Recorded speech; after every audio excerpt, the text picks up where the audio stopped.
record this? Can I record it on my GoPro? Are you what? Can I record this on my GoPro or no? Yeah, that's fine. That's All right, cool. All right. Good morning, everybody. This is the intersection. For this first pattern, we're going to work on clutch, throttle, head, and eyes. So wherever the head and the eyes go, the bike's going to follow. It's the craziest thing, but it's true. And I promise you, as you guys are going through this pattern, if you look down at the cones and you're not looking at me, because you're going to hear me yell, here, find me, you know, I'll be yelling that. And if you look at a cone, you're going to hit that cone. I guarantee it. So just when we're in these patterns and you're going through it, you're going to hear me yelling, here, find me. I'll be jumping up and down, you know, look at me. And if you do that, you'll be able to complete the pattern. So the other thing we're going to talk about is the friction zone. The friction zone on your clutch is just right where it's engaging. So everything we're going to do in this pattern is primarily going to be with the clutch. We're going to set our throttle, which is just going to be at idle or slightly above, and then everything else is going to be done with the clutch. So Dave will demonstrate it here in a minute, but if you come over here,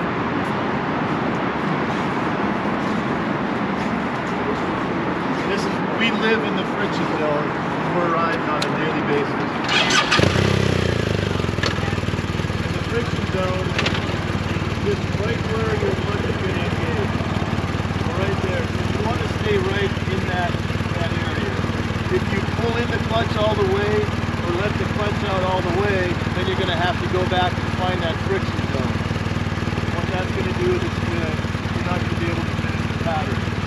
The other thing I'd like you to do in this pattern is once you lock your bars, if you can, that's the goal, is to lock the bars.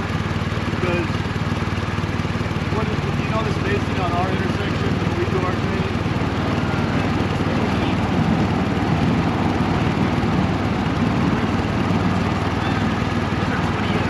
Yeah, so you have plenty of room to do it in this one, but you can lock your bars and then just have your clutch set. Stay in that friction zone. Keep your head and eyes around and find me until you'll be able to complete it. So the first one you're going to come in, you're going to go straight down, you're going to do a U-turn and come back out. So I'll be right here in the middle, yelling, find me.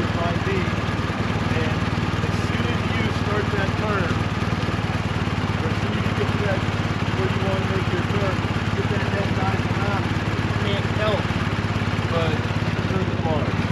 So when he's like that, I go, hey, over here. He's got to go like that. He has to turn.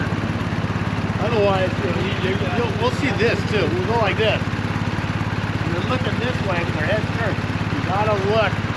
Dig that, your chin into your shoulder and turn around. Don't side eye. Be like, it's not going to the side eye. It's still going to hit it. 4 fingers on the clutch. I know there's different schools of thought. There's maybe guys that have a dirt bike background where you're a 2-finger clutcher. But out here today, do your best to use 4 fingers on the clutch and on the front brake for any of the patterns that we're doing.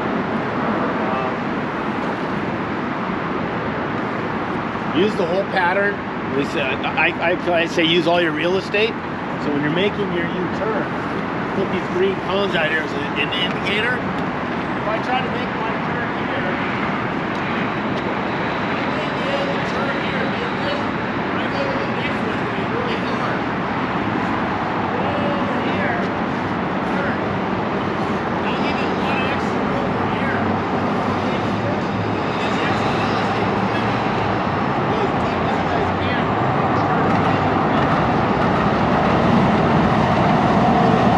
Like I said, the first one you're going to start where David might be. You're going to go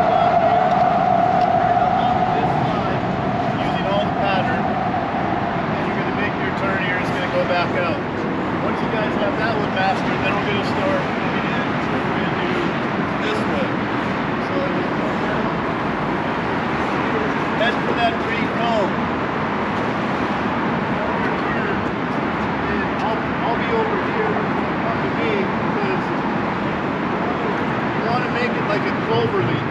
You don't want to make any, you don't want to go straight in this pattern. So you'll go around and you'll come back here, and then that'll set you up to make that next turn to the green one. And then you'll come back out here towards the middle, and then that'll set you up to make that. So everything is just flowing like a clover leaf. If you come out and you make that turn, go straight, then you're gonna not be able to complete the next turn. You're gonna run out of real estate. So you go this way, then right, or do you do like a loop around? So the first one you're gonna go down, and you're gonna come down here. No, the clover leaf and one. This one, you're gonna go in. You're gonna come back out towards the middle. And then you're gonna make your turn. Okay, so stick to the outside the whole time. Stay on the outside. Okay. Come back towards me. You'll see when Dave's gonna demonstrate it. There'll be 3 different sets. The first time, everyone will go up, make a U-turn, go back and get in line. Once everyone's comfortable with that one, then we'll come out and make a right, make a U-turn, go here, make a U-turn, right, get back in line. After that, we'll do the full cloverleaf intersection. You'll start seeing, there's so much dust here from the freeway, you'll start seeing the pattern. Okay. It's literally, you're never really straight. You're always in a turn. Okay. It's all nice and smooth like Todd said. Do you recommend to counter steer first before you turn in, like to pop the wheel out and then in? You don't need to do that in this one. Okay. You know, we call it a dog leg. There's another term for it too. This one here, on that one there, you can't do that little bit of a kick left. It just puts, it's a rear wheel cheat, is what it's called. Okay. It puts that rear wheel out a little bit. But in here, this is so wide. You don't have to do it. This is wider than a street usually. So. Okay. You can use your rear brake in this pattern. Just completely disregard the front brake. You don't want to use any front brake at all today. But you can drag your rear brake if you want in this one. But the goal would be not to. Like the motor school I went to, we couldn't use any rear brake. Zero. But if you go to like a different one, like LAPD's motor school, they're rear braking from day one, because that just completely changes everything. So if you want to drag the rear brake when you're starting out this morning, that's absolutely fine to get the hang of it. But the goal for you guys by the end of the day is to be able to do the pattern without rear brake. That goes right back to that clutch throttle friction. And when Todd talks about the rear brake, it's just a drag on it. You guys can see on this side here. You're not stomping on it. It's just a little bit of light weight on it. Just a little bit. And like Todd said, no front brake. You hit a front brake in a turn here, you're gonna go down that fast. There's only one time we're gonna use front brake today. It's on a braking exercise over here.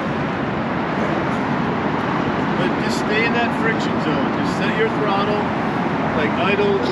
We'll talk about it when Dave's doing it, but just stay in that friction zone and stay close to it. Don't bring it all the way in, don't let it all the way out, because then you have to find it again. So just stay right there in that friction zone. The throttle should be changing very much at all, if any. Everything's going to be done on the clutch side. Any questions so far? What should be our target speed? Like 12 miles an hour, 10 miles?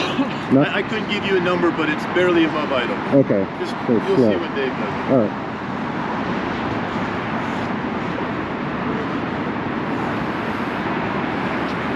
So the first one is just going to be the U-turn.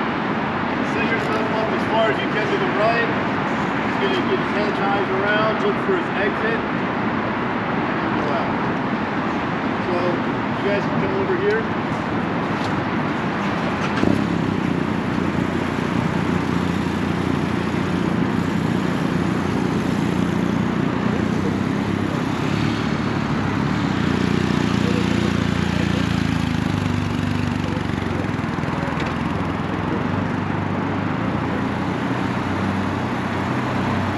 Here's right, barely on idle, right? Okay, can you guys come over on this one? So on the second one, he's going to come in and he's going to do this. He's going to come in this cone. He's going to find the green one. Head nice around. He's going to look on the right hand side.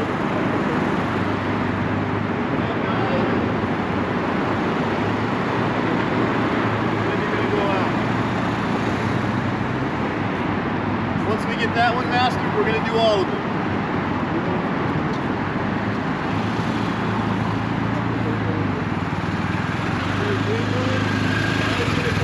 Towards the middle.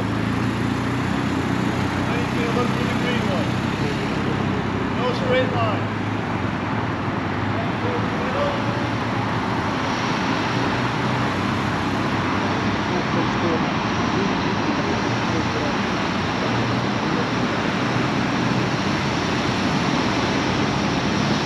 That's it. Goes out. Now this one, the reality of it is, these are going to look way cooler when you go to Cook's Corner or someplace like that, and you pull in and you make that turn and then you back your bike in, versus doing one of those 3-point turns and walking the dog, right?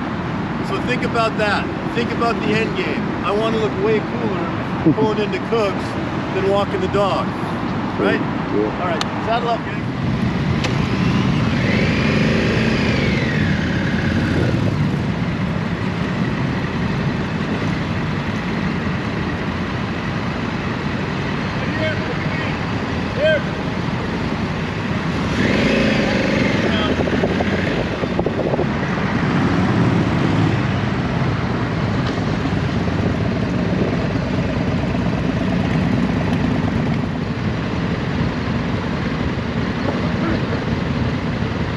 She was going a little fast, but I actually like the bike doing the work for me. So you go faster, right? Yeah, you don't want to go too fast. She's going a little too fast. It's all about control is what this is all about. But you need a little momentum. You do need a little momentum, especially with the bigger bikes. This one, you can do it on, really easily. The bigger the bike, the harder it is. Right. It's just weight. You go like this and wants to fall over. And I always tell them, you have to give it power. Like when an airplane's making a turn, if they cut power, they start doing those little twirl. Right. It's the same thing with the motor thing. You pull in the clutch, it falls over. Right. You give it power, it powers out of the turn. Right. All right, go ahead. Okay.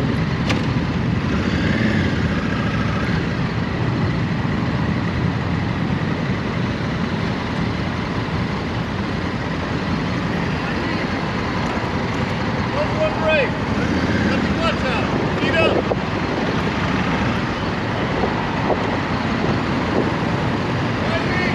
Here.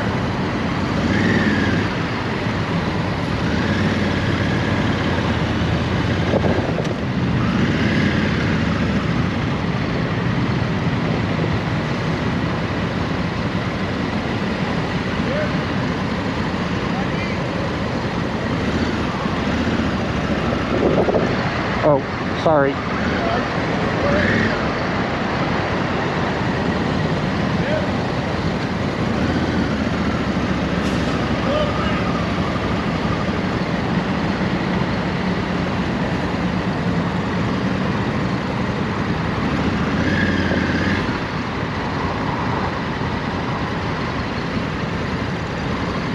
Head nice. Let the clutch out.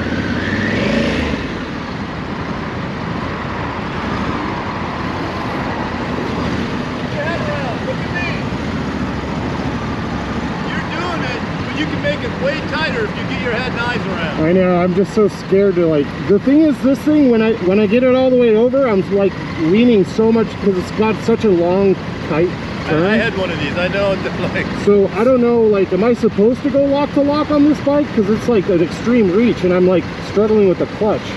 So, yes. Okay. Yes. You just gotta do it. All right. But you're Lean not forward. Just if you don't like going that far, then don't. Okay. But you've got tons of room in there. But where you're losing it or you're giving up real estate is you're not getting your head and eyes around and finding me. Okay. Because you're just kind of easing the turn around. Like over exaggerated. Pick up your chin and look for me. Okay. And you'll see how much more room you're gonna have. All right. Okay. But these are great bikes. They're very, very capable bikes. Okay, cool.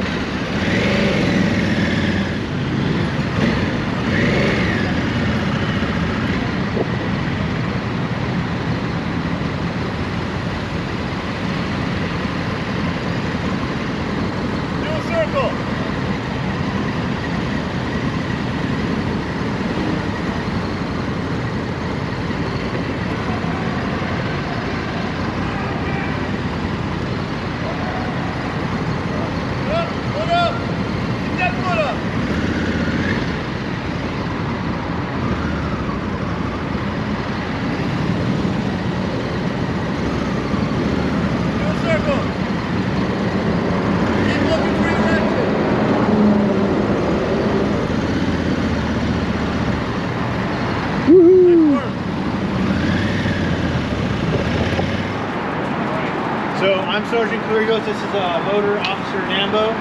This is going to be your 90-degree gate turns, a weave into what we call the eliminator. This is going to stress the importance of clutch throttle manipulation, handlebar transition, and handlebar lockout, okay? So how this is going to start is we're going to have you guys start on this. Start on this gate, okay? What I want you to do, ideally with each gate, is kind of line up on the outside cone a little bit, because that's going to give you more real estate to make your turns and navigate it appropriately, okay? You're going to go through the first gate, and I want a head and eyes over your shoulder turn, handlebar locked out, manipulating your clutch and throttle, a lot of things at once. Through this first turn to a handlebar transition in the same, set yourself up for that second pair of gates, okay? We'll continue that basically serpentine motion throughout these 6-7 gates until you get to that little cone weave pattern, okay? Now, that last gate is still going to require you to do the same thing you were doing with the other gates. Full handlebar lockout, head and eyes over to where you want to go, and a good handlebar transition into that weave. Okay, it's very important with these, and especially with that cone weave, that you manipulate the clutch and throttle appropriately so you don't go in there with too much speed, coming too hot, you start knocking over cones. You also realize this is at like a little bit of an incline, right?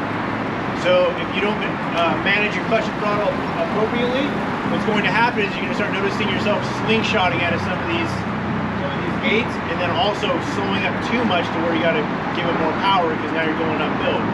So it's going to be a constant assessment of your terrain and your ability to navigate your clutch and throttle and go as fast as you need to, but not too fast to manage your turns and go through the gates. Okay? The last portion of the exercise is going to require, again, the same thing you're doing here. There should be more cones. Don't look at the cones. Don't get all fucking freaked out that there's a bunch of them now. The same concepts apply. You're going to start out on the outside of this bar pattern here. And it's going to be the same thing, handlebar transition, you lock out over your shoulder, completing a full, pretty much 180-degree turn. You do not want to cut yourself short and stop your turn short. You essentially want to create almost a 360 to the next turn where you'll then do another turn. Okay? Or 180 for that. I'm not talking math. So I'll walk you guys through that portion real quick. But it's going to be the same concept as this. Head and eyes, clutch throttle manipulation, and a good handlebar transition and lockout throughout your turns. At the completion of that pattern, I'm going to have you guys turn around and see that bar column pillar right there. I'm going to have you guys line up right there, and then we're going to look backwards. Okay? You want to I'm not going to do this, guys. Don't get scared. I'm not going to do this backwards. Okay? Yeah. That's the first portion. The opposite way. This over here. So put your motorcycle in reverse. Alright guys, so I don't know if they mentioned this to you in the morning portion. Just to add on to what Sergeant Guerrero said. Everybody come closer. So I'm gonna give you guys a secret right now, okay? You guys haven't picked it up.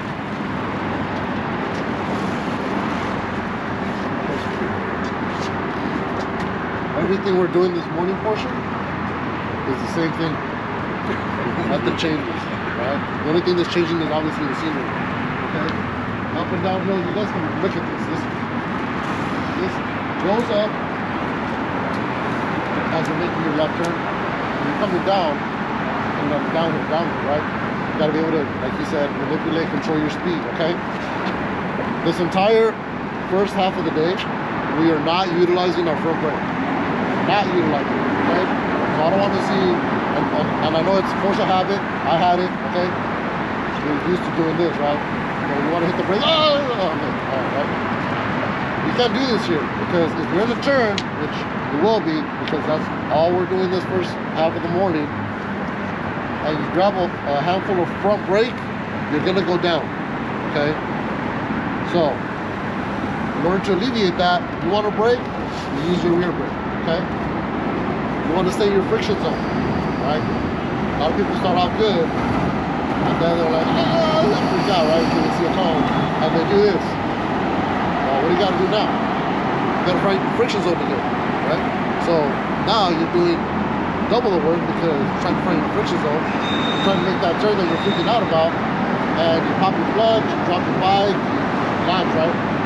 So stay under control. All you guys are doing is this. All right, you want to engage your friction point. Engage, disengage. This is all you're doing all day. All right. Try to control yourselves from doing this, because once you do this, you'll see it. All right. You'll be like, oh, and you'll put your foot down. You'll start walking by. If you listen to what we're telling you to do, I know it seems hard. Trust me, I know. I had to do this one, right? Just maximize your space, and you will make all these bikes are capable of making those turns. These turns. Okay? It's just a matter of you having confidence in yourself, doing something that you've never done. Because, quite honestly, how many of us have actually done something like this, where you're going on a snow pattern, you're turning? How many have done this before? A little bit. It's kind of hard when you're not used to it, right? Something new. So you're gonna make mistakes. Let's make these mistakes here and get better, as opposed to committing them out there and getting hurt, right? So I'm gonna demonstrate. Do me a favor, go over right before Sergeant Miller's gonna watch you guys there. He's gonna verbalize everything that's happening. Look at how I'm positioning my head, where I'm looking as opposed to tracking everything, okay? Look at my head movement, listen to the sound of my motorcycle, and then look at the position of the motorcycle, okay?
Yep.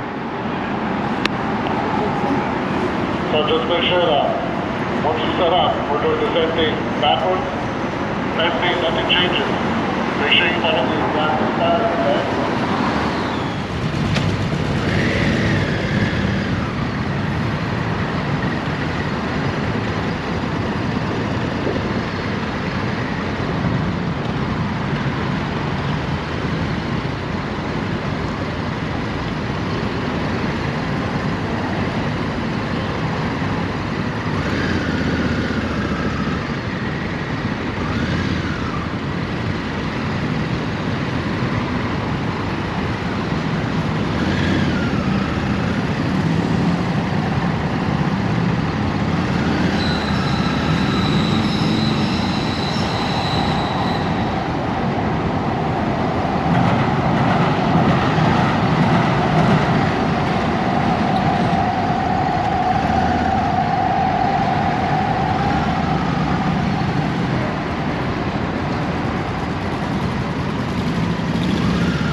I know. Over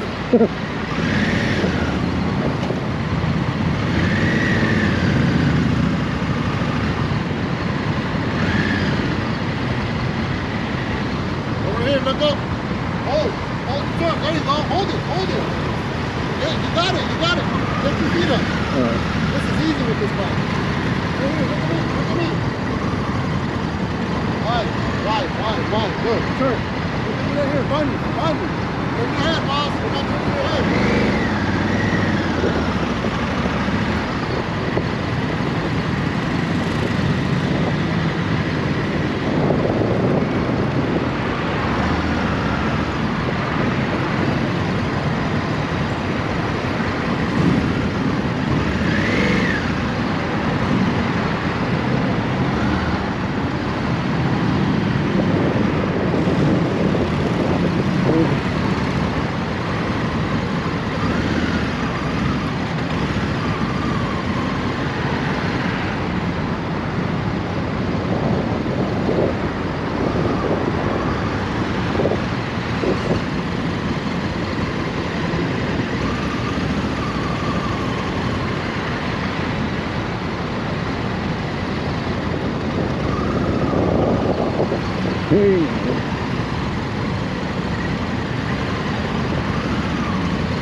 The right turns, man.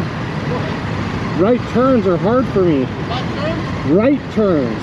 That's the hard part? Yeah. All right, look over here. Find me, right here. Find me. There you go. Power.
My name's Stuart from Torrance. We've got Santos and Kevin from Hawthorne. This is pad 1. I'm going to stress stuff you probably already heard, but it's the same thing. It's the 3 fundamentals. Clutch throttle, feathering the rear brake, and head and eyes. So everyone thinks that motor cops are just the bitch and cream of the crop, top riders.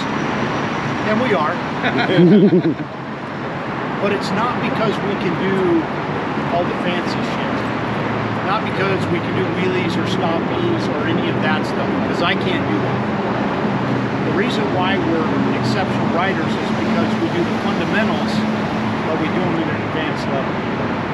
There's no secrets to riding a motorcycle. It really boils down to those 3 things. And it's just about improving each of those 3 things. And so, whatever area you're struggling in, maybe you're struggling in all 3. Pick one and really try and focus on that. Your goal is to be 1% better when you leave this pad at something that you were when you showed up. And it's those small gains that lead to the big gains, because then everything starts falling into place. So when I talk about clutch throttle, have the throttle, have the clutch. When the clutch is pulled all the way in, there's no power to that rear wheel. The motor's disengaged. When I let the clutch all the way out, you have full power to that rear wheel, you're going. Where we want to operate in is what's called the friction zone or the graze zone. It's right where you let that clutch out and the bike's just starting to engage, okay? When we make changes to that, right, it's small changes. We're not sucking the clutch all the way in or letting it all the way out. We're at this friction point where we're just giving it a little power, taking a little power, right? It's very small. Same thing with the throttle. These are millimeter adjustments, right? If you struggle with identifying that friction zone, I practice this all the time at home. That perfect grip is about the 12-ounce beer can size. And I will sit at home and practice this 8 or 10 times a night, just holding that beer can, working on my grip for the friction zone. No, I'm not saying that, but you'll see when you get there. It's a zone, it's an area. I'm constantly refining it and working on getting it. Now, I couple that clutch throttle with the feather rear brake. I don't mean the stomping, but light application of pressure. When that bike's sideways and you touch that rear brake, it wants to stand up.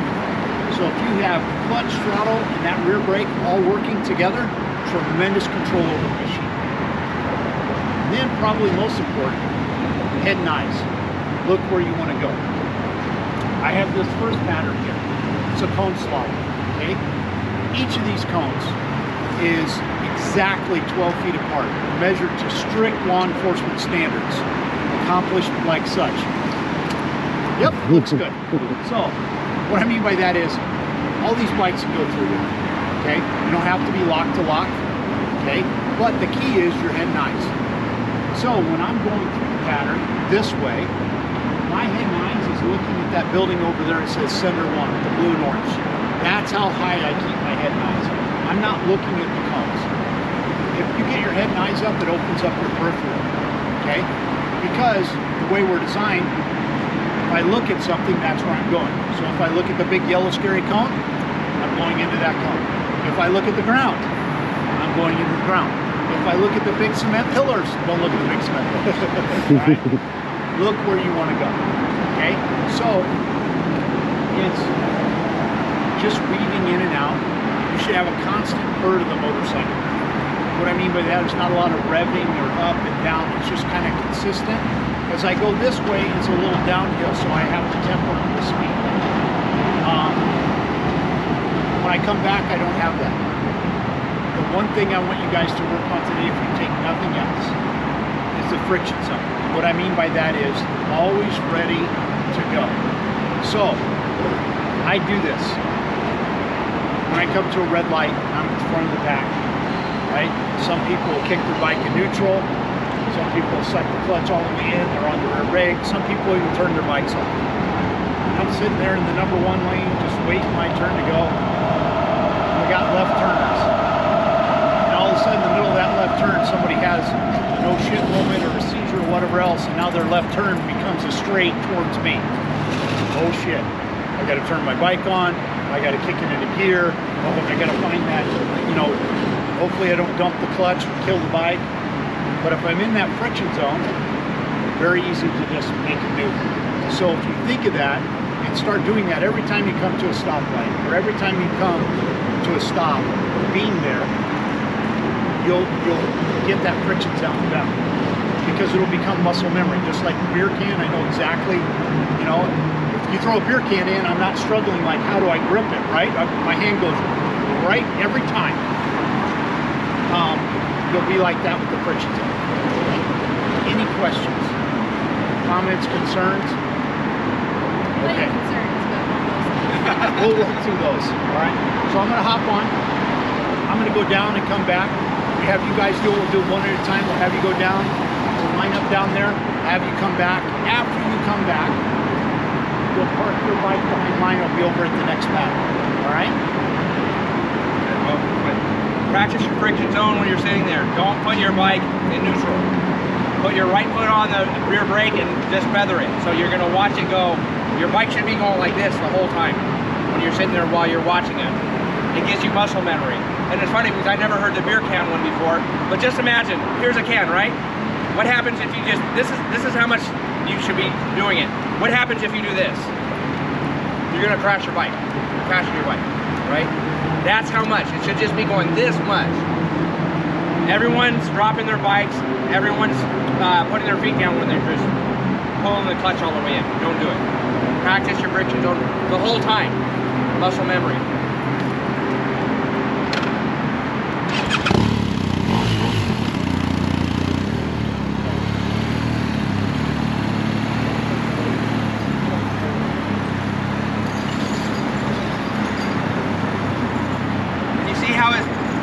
When the bike is turning, he's sitting straight up. What is he doing? Counterlean. He's counterbalancing, right? If you go slower and you lean with the bike, what's going to happen? It's going to lean too far, then you have to put power in to keep upright, right? If you go slower and you keep your body up straight, what's going to happen? It's going to stay up straight.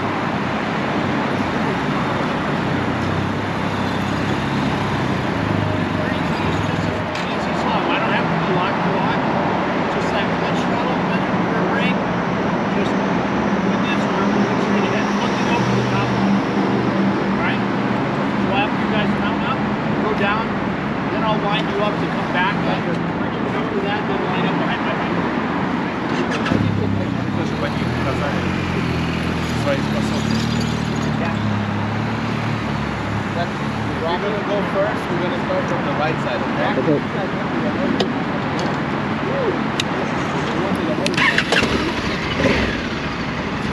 Go ahead, whenever you're ready.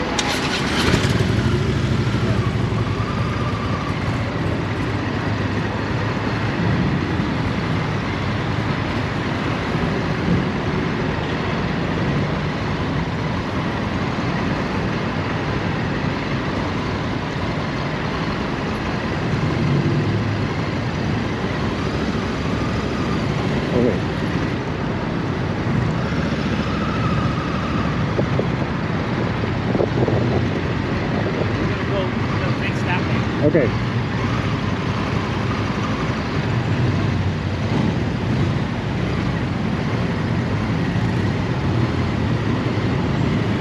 Line up behind him.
and a half.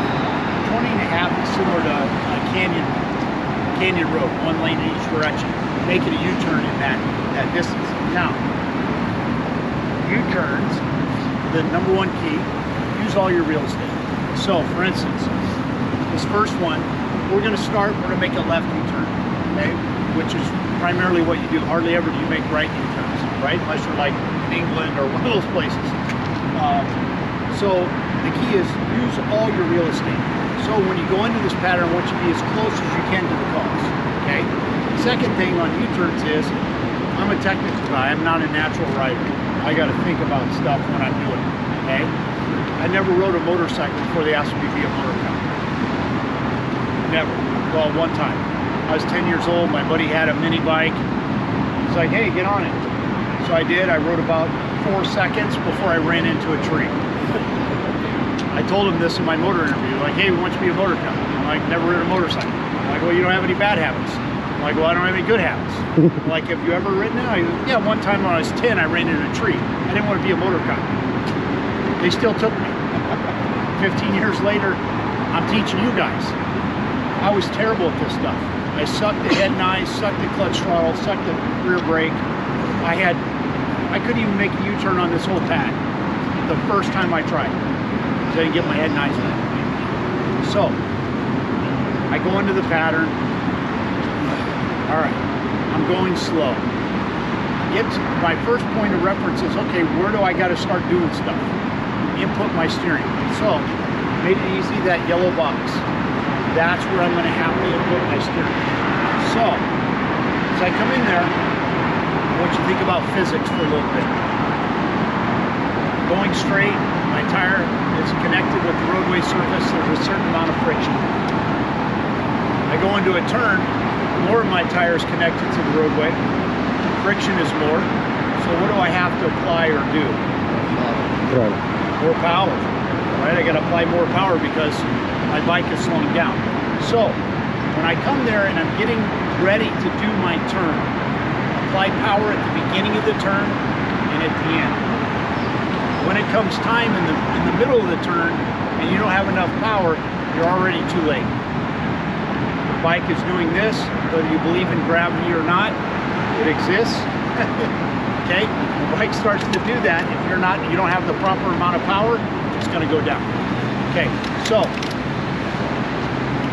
going in, when I say apply power, little throttle, or let the clutch out just a little. Remember, small maneuvers.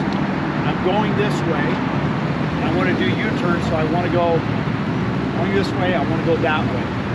My head and eyes, I said, what do you have to do? A lot of people say, well, I look like this. Well, if I look that way, that's the way I'm going. I got to look this way. So a little trick, try and put your chin on your shoulder.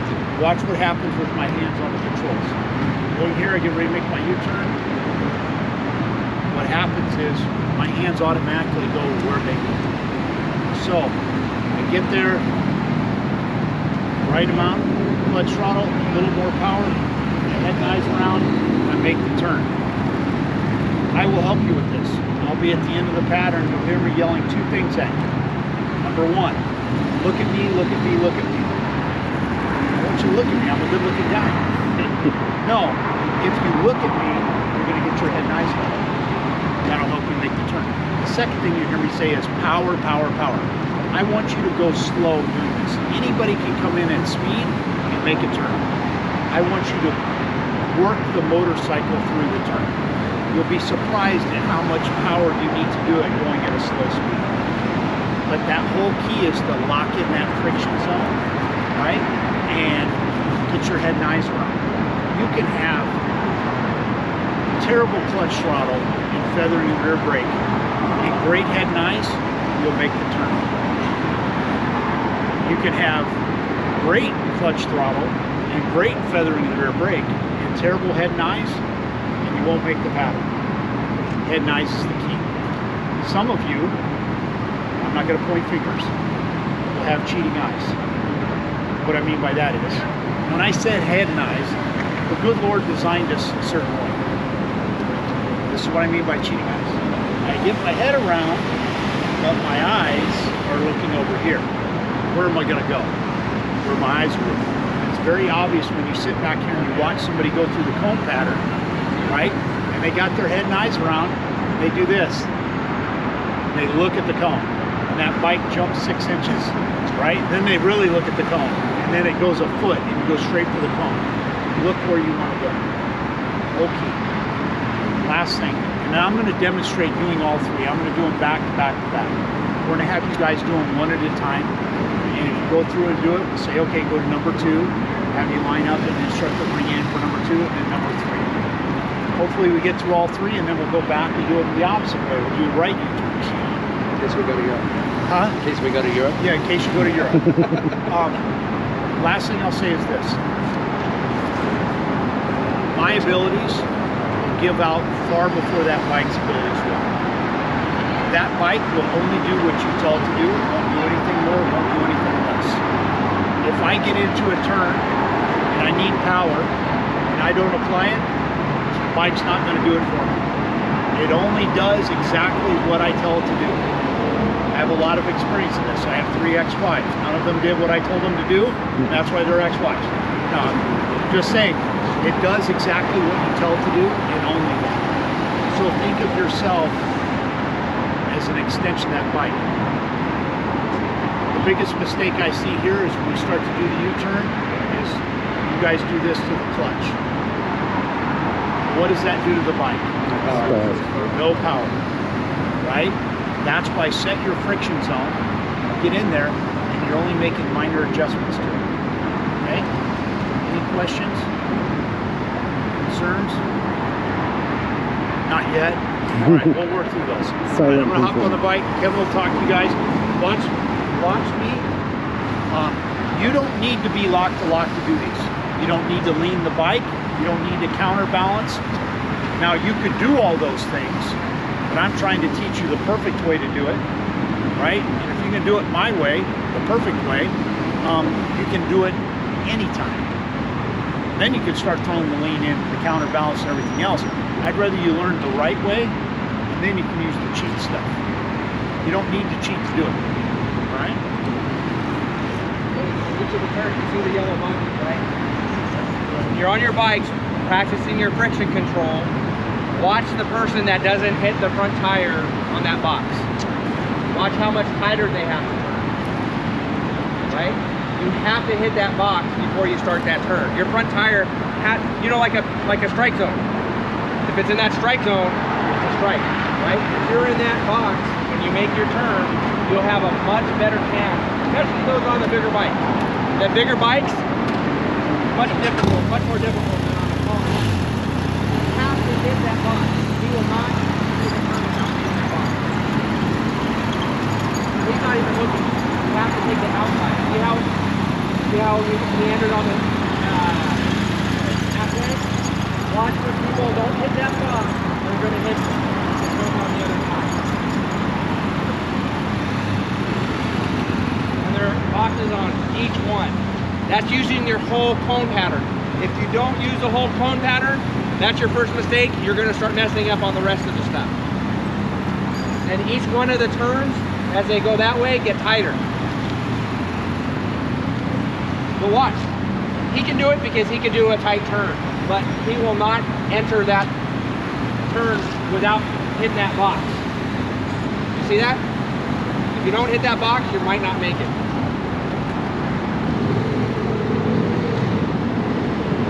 European style.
Okay. Go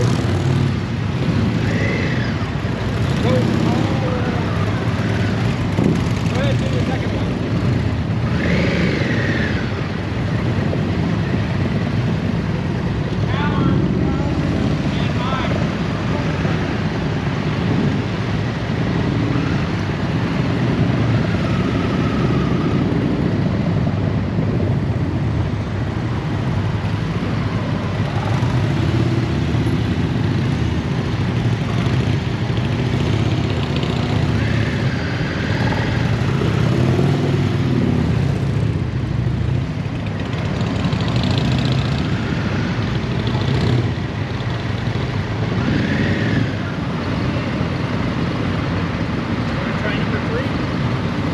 I already did that. Oh, you did? I did all the left.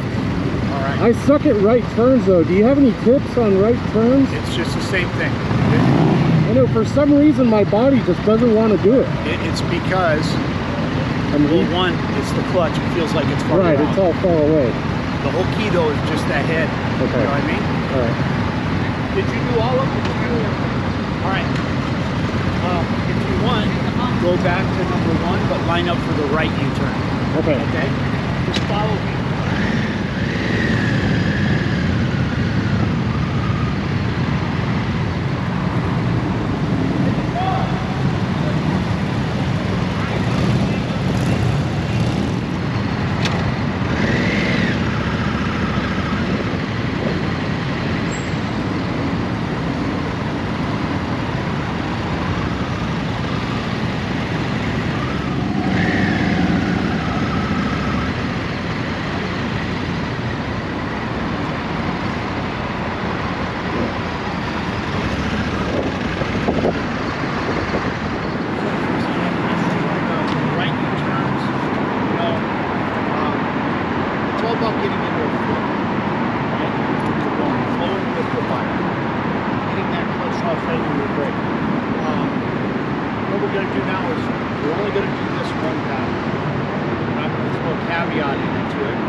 Better than me at whatever I'm doing. And I aspire to, and I learn from them.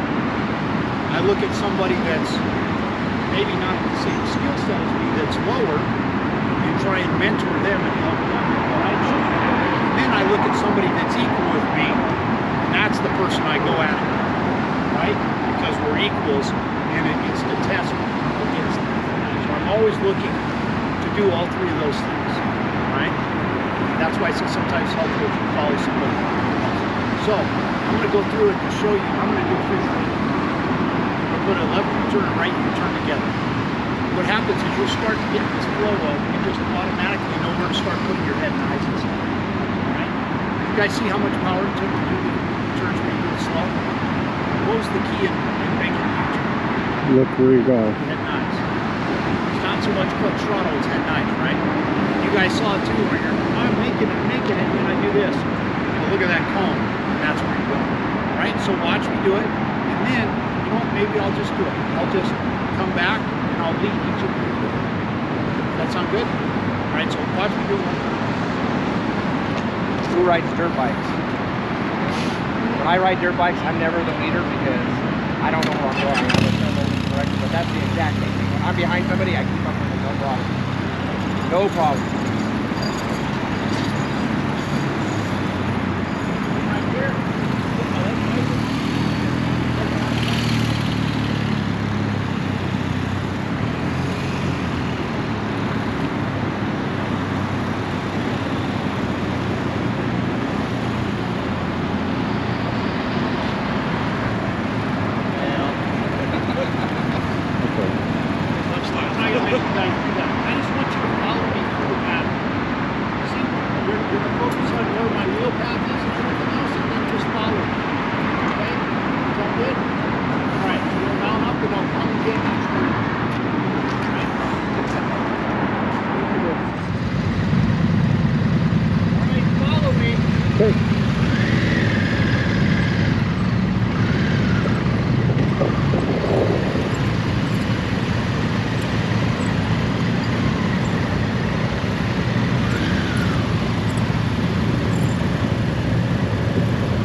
What is he doing?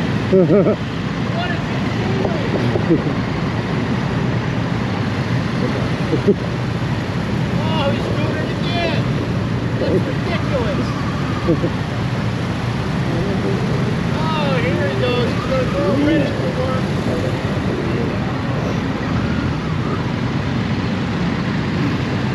Oh, can he do it?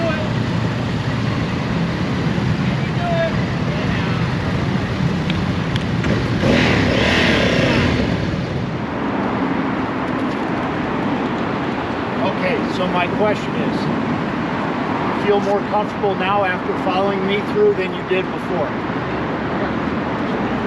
And if you notice what I did, everyone's at different levels of skill in riding, right? So I tried to tailor what I was doing to each of you individually. But did you feel like you improved by doing that? Yes. What made it easier? Is it just following me? Seeing you like do it more naturally made me relax and do it more naturally. And that's what I mean about finding somebody, right, and watching them and following them. You forget about, oh, I got to do this or that, and you're just really so focused in on what they're doing that you start to do that stuff naturally. So you guys doing figure eights, doing tight turns, whatever, you see how it becomes less about all the technical stuff and really looking your head and eyes and stuff like this, and you kind of get that flow going with the motorcycle. You know what I mean? Really, and I'll just tell you this, you guys have seen a bunch of different cone patterns, right? Every cone pattern's the same. You're like, no, they're not, Stuart, they're all configured differently. No, every cone pattern is the same. Where do I put my steering? Where do I need more power? Where do I plan my rear brake? Where do my head and eyes have to go? If you approach them like that, they're all the same. It's just a different configuration, but you're doing the same thing everywhere. All right? We're gonna get ready for lunch. I'm probably gonna, you guys will get the benefit of this twice, but a couple of safety things. So, just food for thought. You don't get many second chances on this thing. It's a game of inches out there. And most of the time with accidents, it's either a life-changing injury or worst case scenario is death. Very seldom do you walk away with, and some you do, sometimes bumps and bruises or a broken bone or two, but the majority of the time, because you're at speed or whatever else, things major happen. So a couple of things to think about. You guys heard of high side entry on the bike? Okay. I was taught high side entry on the bike. What that is this is the low side of the bike or the street side. This is the high side. I always do an entry and exit on my bike from the high side. The reason why is this. How I do it is this. I do it the same every time. 15 years, 16 years now. I come in, grabbing the front brake, okay, throwing my leg over and getting on the bike. When I get off the bike, same thing. Grabbing the front brake, throwing my leg off and getting off. Well, why not the low center? This would never happen. But I'm a cop, I park, I'm going to eat my lunch, someone, and my bike's in gear, it's in first gear, right? Turned it off. Somebody comes, checks out my bike, they throw it in neutral. Let's just say. And I go to get on the bike, right? I've got the kickstand here like this, but it'll get on, that bike starts to go forward, well, what's gonna happen? It's gonna fall. Well, where am I at? I'm on this side, and the bike's gonna fall towards me. And it's also the street side, right? So that's why I always go there. If the bike falls, it's falling this way. So it's one of the things. Second, whether you're ride for a living like I do, ride to and from work, or you're a weekend warrior that goes out on the weekends with buddies on the bike, I have a pattern and practice I do every morning as soon as I get on the bike, okay? Before I got divorced, I had a garage, and I rode to and from work, you know, and I'd throw the garage door open, I'd back my bike out, and I had a smile from ear to ear. Why? Because I get paid to ride a motorcycle. Bitch was down for work. Back down my driveway, get in the street, and I'm in a cul-de-sac. First thing I did was, I tried to get up to 40 miles an hour by the end of the street where the stop sign was. I got on it, and then I applied combination brake, front and rear brake, which we're going to do this afternoon. I got my brakes, know that all that's functional. Head check, left and right, make my left turn, I'll go up Walnut to Sepulveda. I could easily just make a left turn across the 6 lanes of traffic and go left. I don't do that.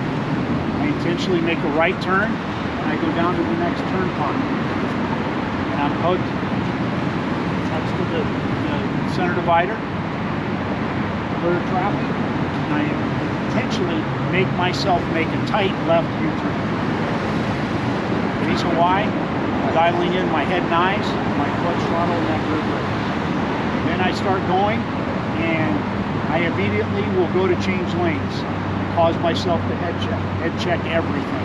I've missed 18-wheelers next to me because I wasn't paying attention. Head check. Before you move this bike, you better be looking where you're going to go and what's there, right? The other thing then, cognizant of my speed and my position amongst other cars.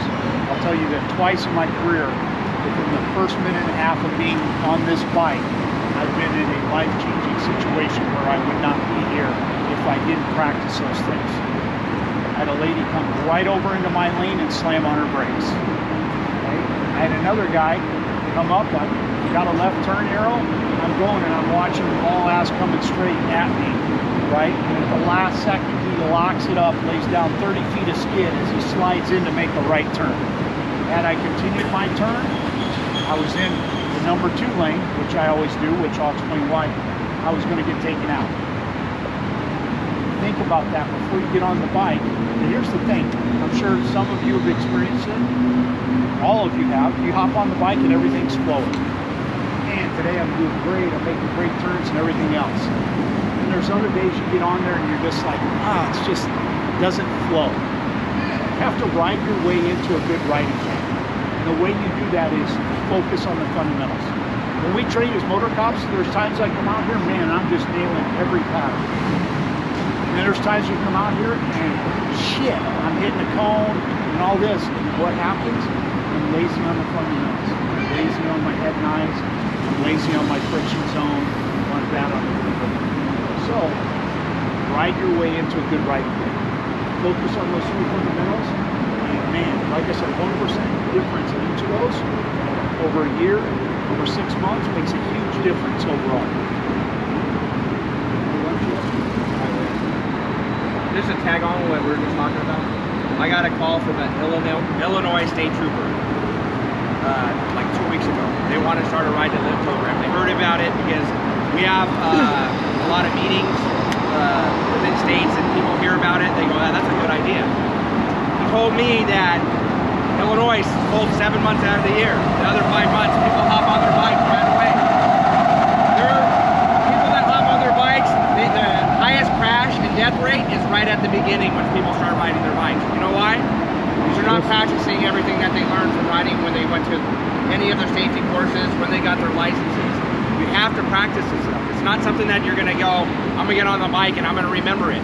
You have to practice, just like every time you go out. Later on, you're gonna probably do one of the more dangerous things that we're gonna do. We're gonna do a 40-mile decel, right? It's emergency braking. People that don't practice that, they're gonna ruin it. They're gonna mess it up. You have to practice this stuff.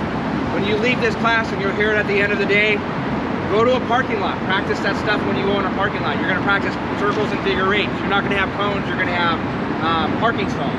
You're gonna practice circles and 3 parking stalls, like 3 and 3, and then you're gonna break it down to 2, and then you're gonna try to get it as low as possible. You're gonna practice figure eights in the same way. Head and eyes, using your rear brakes to slow down, not dropping that clutch. When you're stopped at a stoplight, don't put it in neutral and just sit there.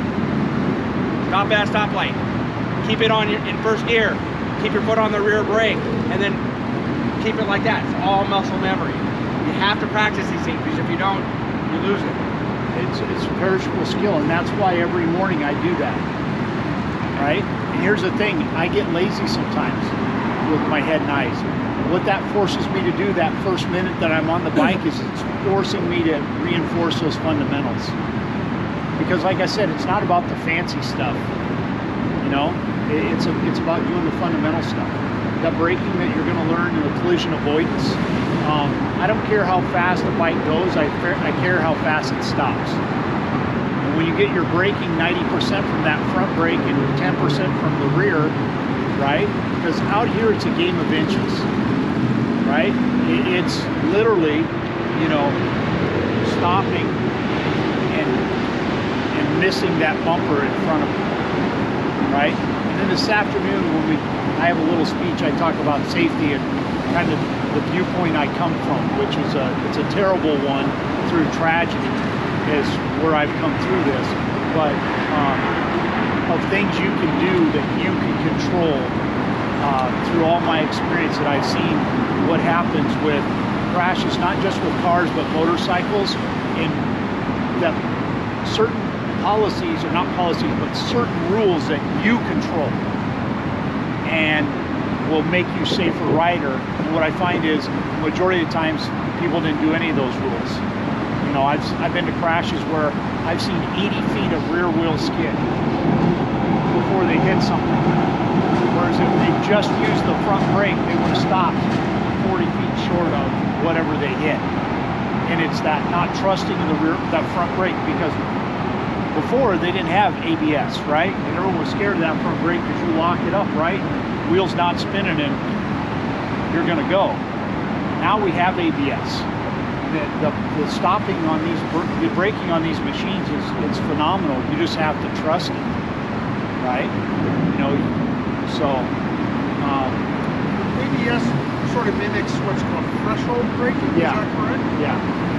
What is that exactly? So threshold braking, we call it 7, 8, 9 braking or whatever. We use it for police cars and also the motorcycles. So that first grab of the front brake, if you think of the 1 through 10 scale, 7 being about 70%, that's your first grab on the front brake. And then squeezing 8, 9, 10 after that. So, and you do that coupled with the application of pressure on the rear brake, you know, one, you're going to be straight up, but if you grab that front brake, right, and you start to feel an attitude change in the motorcycle, like it's wanting to start to go a direction, you got about a split second to let off and reapply that, right?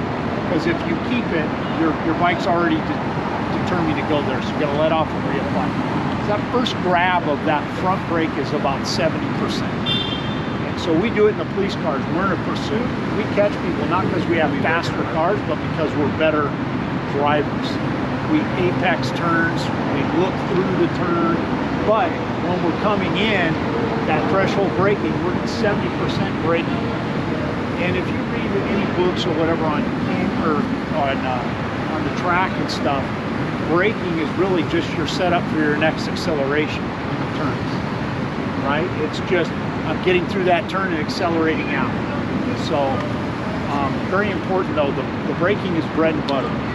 I mean, that's you want to be able to stop that bike and look where you want to go. For instance, if I want to stop the bike by this line, right? If I look at this line, that's where I'm going to stop. But if I'm coming in and I have a high visual horizon, right, I'm probably going to stop back here. So we're just designed to go where our eyes look. So I could stop back here, but I'm going to stop here if I look at it. So very important on that. No covered on the high-speed braking, or we call it high-speed braking. It's keeping a high visual horizon. You know who the two best drivers are on the road? Truck drivers and motorcyclists. The reason why is we keep a high visual horizon. We're looking 8-10 seconds down the road, right? Where most people, when they drive, where are they looking? At the license plate in front of them. And that's where you're going to end up. When we go do our pursuit courses, as all the officers have a pursuit course in the police cars, right? You know who the best drivers are? It's the motors. And I haven't been in a police car in friggin' 15 years. I go out there and smoke the pursuit course. And the reason why is I know how to apex a turn, I know how to brake. I'm also looking so far ahead. I'm looking through the turn, right? Whereas other guys are you know, I'm looking through stuff. So you will be a better driver by being a motorcycle rider. Because one, you'll look for motorcyclists, and two, because you'll keep that high visual horizon. You know, so I'm always looking 6 cars ahead. Because when I see the brake lights on that 6 car ahead, I know what's coming. The friggin' slinky effect. Oh shit, brake, brake, brake. And then you just, unfortunate if you're that last guy, because guess what? You're about to pick up 6 insurance claims, because you're gonna hit that car in front of you, which gets the car in front of it, and so on. Are they going over? Yeah, we're breaking over. Okay, so now we're gonna go break for lunch. One of the officers was saying to get on the bike on the high side. Is that, I don't know if I could do that on my bike. No, I used foot pegs to get on my twin. Okay. The only reason we do the high side is because if we're doing a traffic stop and we get off on the low side, we're stepping into traffic. Right, got it. Okay. So you do whatever you want to do. All right. But your bike's so tall that, plus with the cases and stuff, yeah, I would just step on the peg and get on. Right. Okay. Alright, so this is emergency braking. This one, I mean, the other stuff today, you can go into your local bike bar and making your U-turns and all that kind of stuff. But this one is going to save your life. But when I say this, I don't want to freak anybody out. But this is the one where people crash during the class. And I don't want any of you to crash during the class today. So when I give you a speed, stay at that speed. And when I give you instruction on how to apply your braking and stuff like that, do that. If you're not comfortable with it at any point, you don't have to do it. Because I don't want you guys to crash, because when people crash out here, we have to get fire out and some big deals and yeah. So, you know, if you're not comfortable with the speed that I give you, then don't go that speed. Don't go over it. That's my point is don't over the speed that I'm going to give you. Most of our bikes out here have 2 big rotors on the front because 80 to 90% of our braking is all done with the front brake. Does everybody pretty much ride like that? Alright, and that's why we have the 2 big rotors in the back, or in the front, and in the back we have just that smaller one. That just kind of stabilizes everything. When I give you a speed, you're going to go down to where you guys all were gathered up by those cones, and you're going to come down. So the first speed will be like 20 miles an hour. I'm just going to have you do front brake alone. And that's going to be the two cones or the two yellow delineators right there. That's going to be your simulated emergency. So you're going to pass through that, and then you're going to start applying your brakes. Has everybody got, you don't have anti-lock, right? You do have anti-lock? You don't. Do you have anti-lock? Maybe yes? So the first one, I just want you guys to apply front brake. So when you're coming down, you're going to have to keep your head and chin up, high visual horizon. You're going to have your arms locked out, and you're going to apply your front brake. You're going to pull in the clutch, you're going to downshift, and you're going to be applying your front brake. And I want you to continually be pulling on your front brake until you come to a complete stop. So the front of your motorcycle is going to start dropping a little bit, and I want you to stay on that front brake until you come to a complete stop. Don't let off and then get back on it. This is going to be where you're braking, because you don't want to get jacked up in the back of the car or whatever the case may be. So clutch, downshift. Don't count how many times in what gear you're in. Just keep downshifting until you're in neutral. Apply your front brake. Let that front end start dropping a little bit. You're going to feel it. And if you have your arms out, it's not going to get it. Don't do any turning when you're doing it. Apply your front brake. Come to a complete stop. Put your feet down. And then come back. Around here and park just like you did over here. So, I don't want you grabbing a handful of front real fast, because that's going to just end catastrophically. So just gradually and gently apply front brakes, squeeze, squeeze, squeeze until you come to a complete stop. That's the first one. Once we get that done, we'll come to 25 miles an hour. And now I want you to add a little bit of rear to that. So you'll come down, you'll get to your speed of 25 miles an hour, you'll pass through the gates, and then you'll do the same thing. Clutch in, start downshifting, applying your front brake. Now we're going to add a little bit of rear. Not a lot, but a little bit of rear. And I want you to stop in as short a distance as you can. If for some reason you do go into anti-lock, just let your brakes go, and then reapply again. But the speeds that we're going to be going, it's not going to be a huge deal. But we're going to work our way up to about 35 miles an hour with both front and rear. And you'll see that the distances will get shorter because you become more comfortable with it, you'll become better at it. So just remember, keep your arms out, high visual horizon, start applying your brakes, let it go down until you come to a complete stop, put both feet down, and then take off. The reason that we're downshifting and we're getting into first gear, because once we do avoid that first one, if somebody's coming up hot behind us, we want to be able to take off from there, right? So that's why we want to be downshifted into first gear. Anything to add? Want to do the first one, 20, front,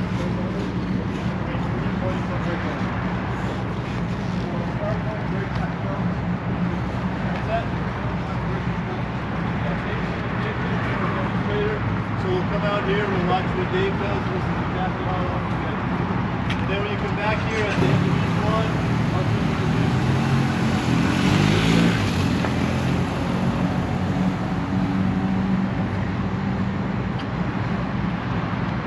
Did everybody see Dave?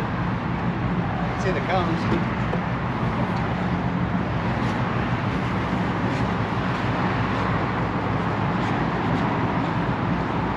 I want you to push yourselves, but I don't want you guys to get nutty. So watch how his lights, his front end is going to go down and it's going to stay down. It's not going to go up and down.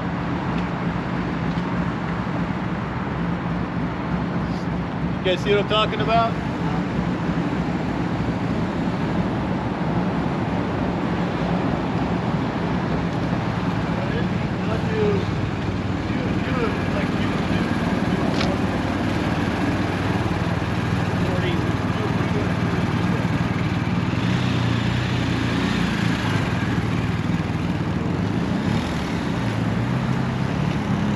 This one he's going to be doing what we have to do for our research.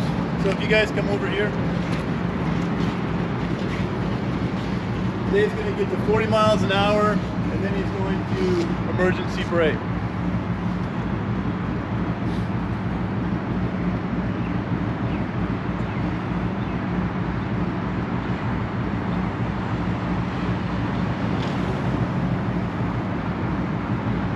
That was about the same distance, right?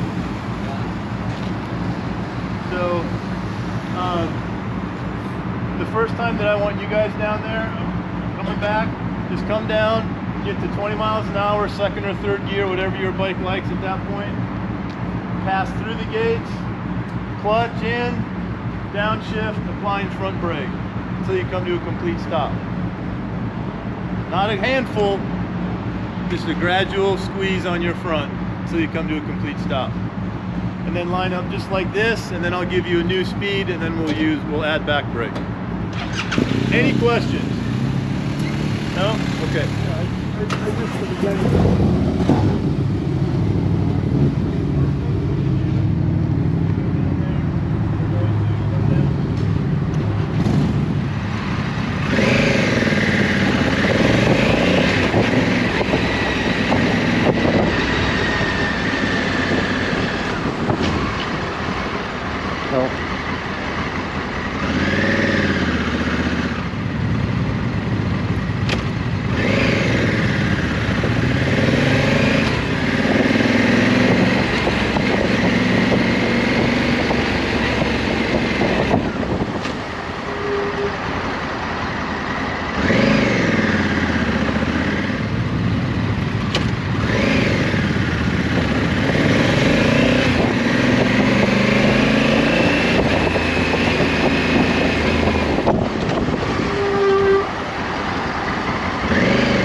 Threshold braking. This is one of those things that's for sure going to save your life if you practice it. The other thing I want to talk about is tires. Don't skip on tires. Like if you look at your tires and you're like, I might be able to get out something wrong there. Your tires. Your life is worth more than your tires crack. As soon as you start using tread in those tires, replace them. Lighting. Lighting is huge. Most of you guys have the new modern LED stuff and the ambers on the twin. We have the ambers. I think lighting is probably the most important part for safety on the bike.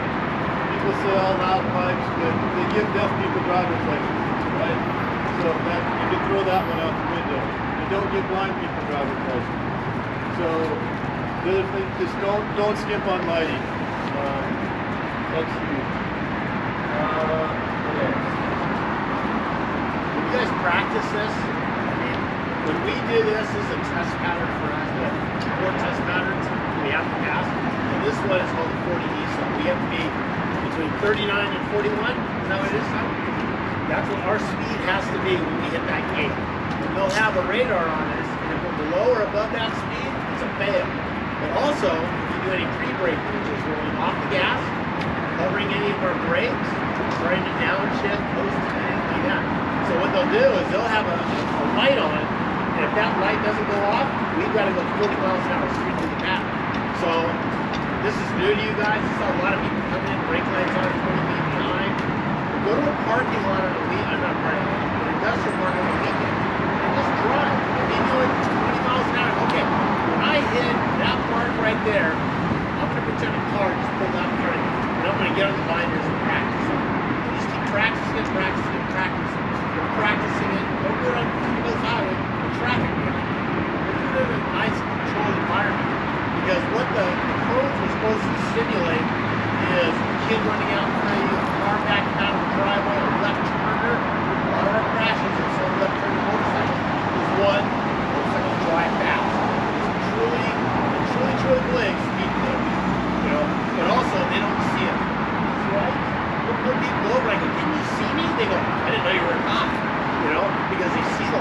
they're super bright. That's so important, like Todd said. The practices, don't cheat yourself. You just going along, all of a sudden, oh, car came out. Clutch in, on the brakes, downshifting at the same time. You come to that stop, oh shit, I made it, and then you can get out of the way, and the guy behind you doesn't practice it. So practice this in your industrial bike. It'll save your bacon. May not avoid the collision, but I'd rather hit a car at 10 miles an hour than 50 miles an hour. Or lock it up and slide under. So practice that combo brake. 70% of your braking is the front end of your bike. You got a weight transfer, weight, that's like Todd said earlier, just a little bit of rear brake, because there's not much weight on the back. If you're doing it right, everything's on the front end of the bike. You see it dip, your brakes will wear out faster and everything. Practice this is what's going to save your bacon. Well, for us, like our front brakes, we'll change out our front brake pads maybe every oil change or every other oil change. And I haven't had my rear pad replaced yet. My bike's 2 years old and it's got 25,000 miles. Very, very little rear braking.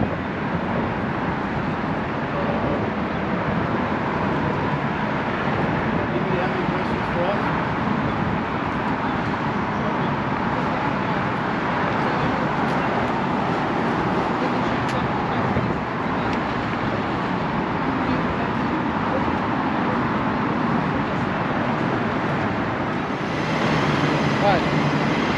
You guys came from emergency braking? Yes. How was that? Good.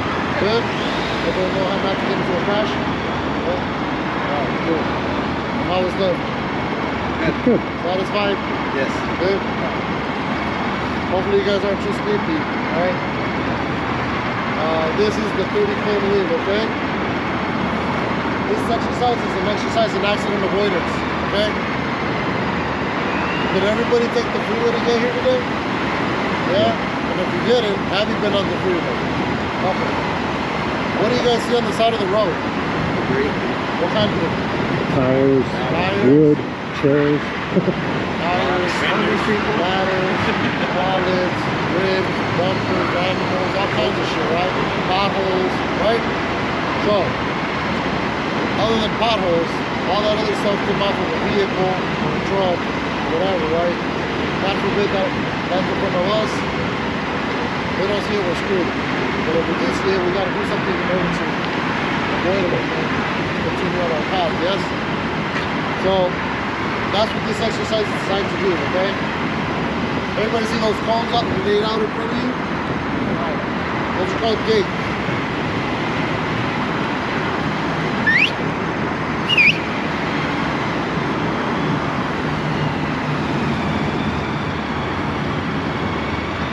Each one of those gates is 36 feet apart.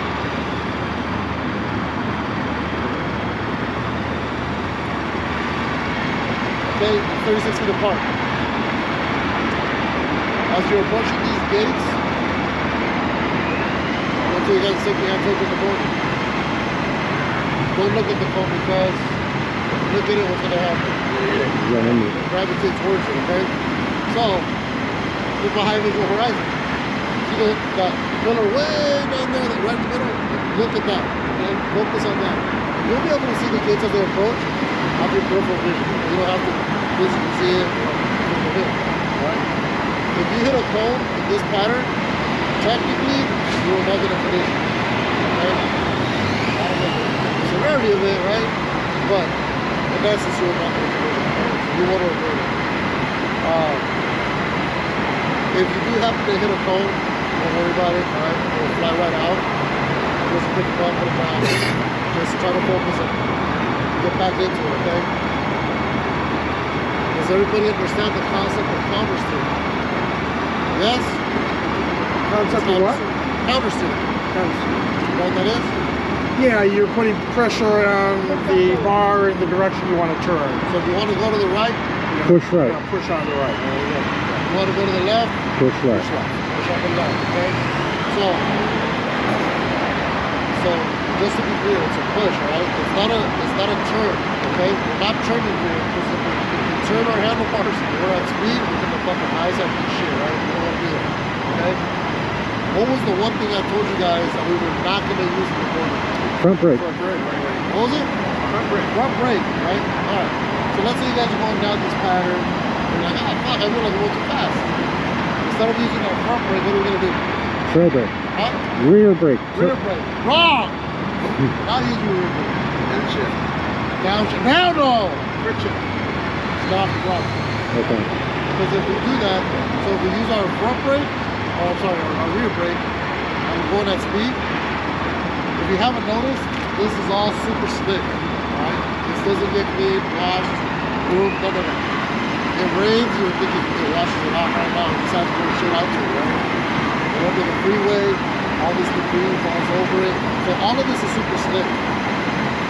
God forbid, you're going at, let's say 30 miles an hour, and you're like, oh, I'm gonna hit the fucking, I'm gonna hit my rear brake. And you get a spot, you're gonna use your front side, right? No front brake, because if we do, we're gonna high side. No gear shifting, because if we do, you don't know what's gonna happen. Alright? Just control it. So, if you feel like you're going too fast, just let off the throttle, and you'll shave off speed instantly, okay? So, as we're going through this camera steer, right, and we're pushing, has anybody ever seen like the Winter Olympics, or has anybody ever seen good skiing on a down slope where you're that's what this is going to look like if you're doing it right, okay? Your head should be straight, and the only thing moving is your hips and the head, okay? It's all push, okay? We're going to start off this exercise at 15 miles per hour, okay? Just so everybody gets to see what it's like, gets to lay on your land, and you know what to expect, right?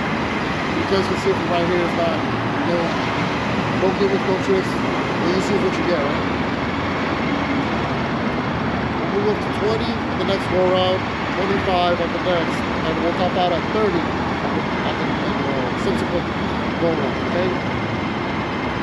When you get to the end, slow down, okay? You're gonna hit a right, you're gonna hit another right, you're gonna come down this road. Now back up, you're gonna go again, right? Everybody's bike here is very different. We got some Harleys, we got some off-road. So everybody's bike is different. For me, in the Honda, third gear is what feels comfortable for me at 30 miles an hour, okay? Figure out what feels best for you. Guys on the Harleys, have you guys scraped the pegs already? Yes? Alright, it feels different here too, but don't freak out.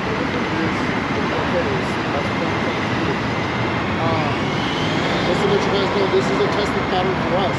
Motorsport, that's what we really do. I know I said we countless number of times, I'm not back with my thing. So, for testing purposes, this, we get 10 tries, okay? You have to be plus or minus 1 mile an hour at 30 miles an hour. So, between 29 and 31 miles an hour. Under 29 is not fast, over 31 is not fast, okay? You have to enter the pattern to those speeds. When you enter, you have to maintain throughout the entirety of the pattern as you exit, okay? You have to have 7 successful attempts, and out of the 7, 3 have to be in a row. So those 10 tries dwindle down pretty quick because you're like, oh, I just missed it by 1 time. It's not, you get by, all right. You get 2 in a row, fuck up the third one, right? Now you're down 5. So it goes down pretty quick, and I fucking hate this thing. And now it's teaching, right? But it works, I'll tell you that. Does everybody have any questions? So, having a little trouble hearing everything you're saying, but to slow down, we're just using engine braking. Yes, sir. Okay. Yeah, that's it. No Okay. brakes. No brakes, no gear shifting. Once you're in Okay. the pattern, you're in the pattern. Just stay in the same gear and just lay off the throttle, let the engine brake. So, all right. in general, right, 15 miles an hour, you're going to be in first gear. 20, depending on the bike, first or second. 25 and 30, second or third. Right, you shouldn't be higher than third. You shouldn't be lower than second. Right, like it's 20. I mean, like I said, in the Honda, third gear feels perfect. If it's not too close, it feels right. That's the speed. If I see anything that's an issue, if I see rear brakes, I'll let you guys know. If I feel like you guys are putting enough emphasis into it, I'll let you guys know. I'll help you guys out so you guys get the desired effect and get that repetition that I'm looking for. That's going to help you out there. Alright? Any other questions? No? Alright, let's go. Guys, I'm going to have him demonstrate.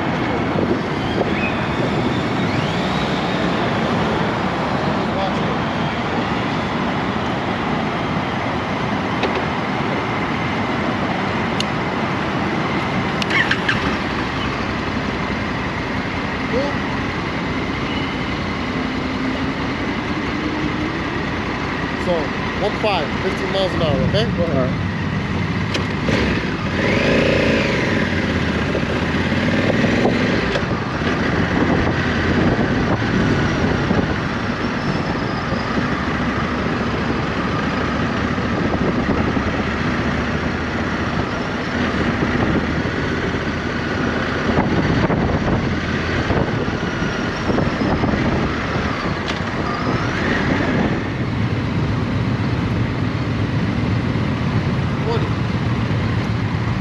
Go.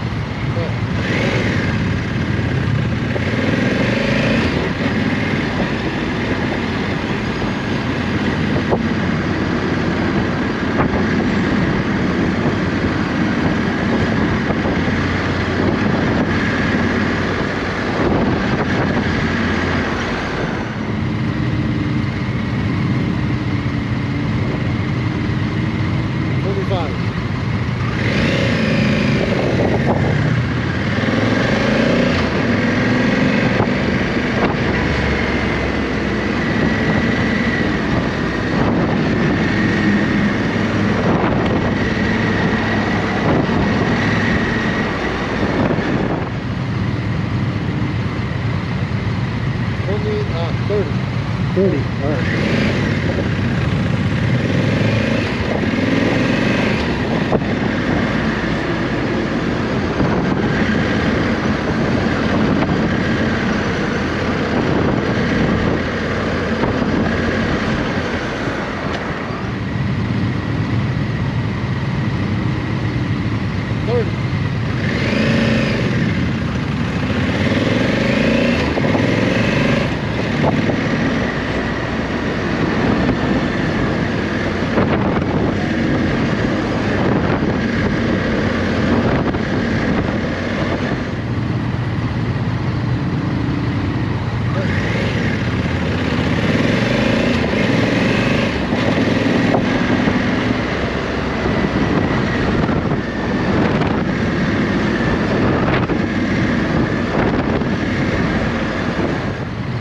I'm not telling you anything because you're doing great. Okay? Thank you.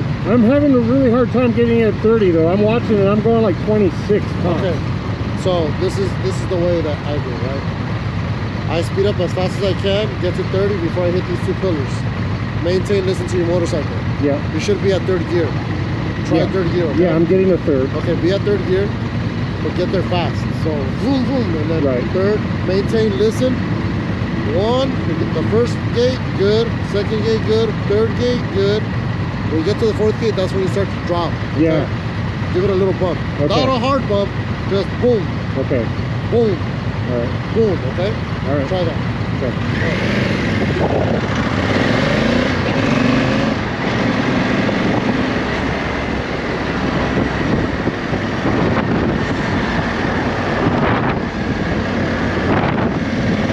Damn it. How was that? Better. I got it up. I was at the exit gate at 27. Okay. I'm still losing a little steam towards the end. Alright, well, this is going to be your last one. Make it count. All right. Okay? When you're done, go around, go take a break, they'll pick you up so you can go to your last band. Okay. Alright, man? Good Thanks, job. man. Yeah. Welcome.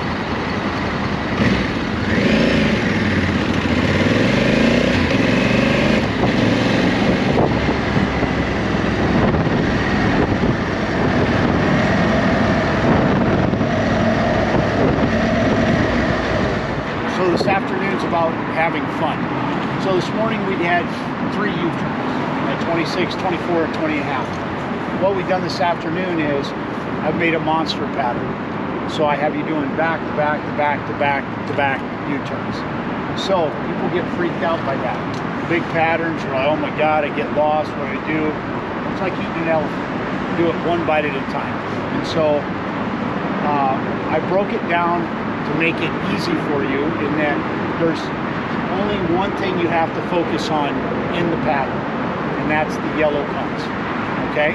So I'm gonna have you guys walk with me. I'm gonna walk you through the first 2 turns of the pattern and explain a couple things, and then I'll demonstrate it, and I'll do it the other way, and then we'll have you guys do it a couple times, and a couple times the other way, and then we'll go do another turn exercise, all right? Oh, you guys come with me? So just like this morning, I want to use all our real estate, but I want you to get out of the mindset of I'm just making a U-turn. You're going to be making greater than a U-turn like you're going to do a figure 8. Okay, so when I come in, I'm close to the cones. My first point of reference is that yellow cone. Now, when I get up there, I know I'm going to turn my head. What do you think I'm looking for? The next cone. Yeah, so some people say that cone, some people say this cone. It's this cone. And the reason why is if I look at that cone, that's where I'm going to go, right? I want to come back this way, so I'm going to look at this cone. So as I get up here, walk with me, doing this, in here, my head snaps and I'm looking for that cone. So as I come through my turn, most of us end up about here, okay, which is fine. But I don't want you to stay